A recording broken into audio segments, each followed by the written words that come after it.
qui va vous permettre d'étudier en autonomie le document que vous avez ici, qui vous permet de comprendre la leçon 1 du chapitre 2 de 5e. Le chapitre numéro 2 de 5e concernera les êtres vivants et leur évolution. Donc première chose, pour bien comprendre les êtres vivants et leur évolution, il faut déjà étudier les êtres vivants et comprendre ce qui caractérise, ce qui permet de définir un être vivant. On l'avait déjà vu en 6e, c'est un rappel, bien évidemment, mais ça ne fait pas de mal. Et la première question que nous allons voir lors de ce cours, c'est justement de savoir si les êtres vivants, vous le voyez ici, est-ce qu'ils respirent tous ou pas? Est-ce que la respiration est une caractéristique? Vous allez être évalué sur 3 compétences, savoir expliquer, savoir prendre des informations et savoir rédiger en français. Rappelez-vous les règles que nous avons déjà vues pour savoir rédiger en français, majuscules, verbes, sujet, complément, point, tout ça. Maintenant, c'est acté, ça ne devrait pas poser de soucis.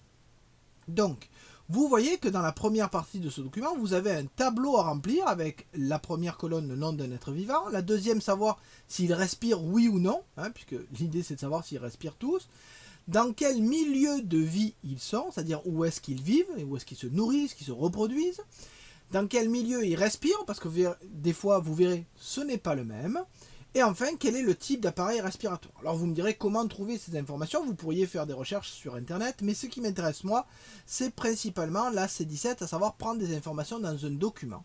C'est pour ça que vous avez une vidéo à regarder, il suffira d'utiliser ce lien là pour que la vidéo s'ouvre et vous verrez que dans cette vidéo, vous aurez l'ensemble des exemples qui sont sur le tableau. Par exemple là, vous avez l'exemple de l'argironnette qui, si vous ne le savez pas, est une araignée. Donc, ce qui m'intéresse moi, c'est l'information. Donc, une fois que vous avez vu cette vidéo, vous pouvez remplir le tableau. Attention, les vidéos ne sont pas dans l'ordre du tableau, c'est fait exprès, je dois bien l'avouer.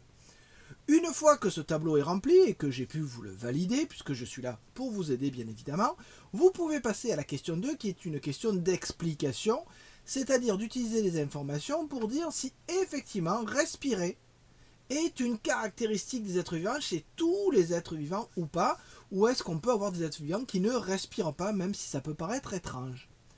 Donc vous avez le temps dont vous avez besoin, vous faites ce travail en autonomie, vous m'appelez si jamais vous avez besoin d'aide, n'hésitez pas, et vous passez à la suite uniquement quand ce document est totalement validé. Donc je vous dis bon travail, en autonomie, n'hésitez pas à appeler si besoin. Après, évidemment, il y aura le cours à faire.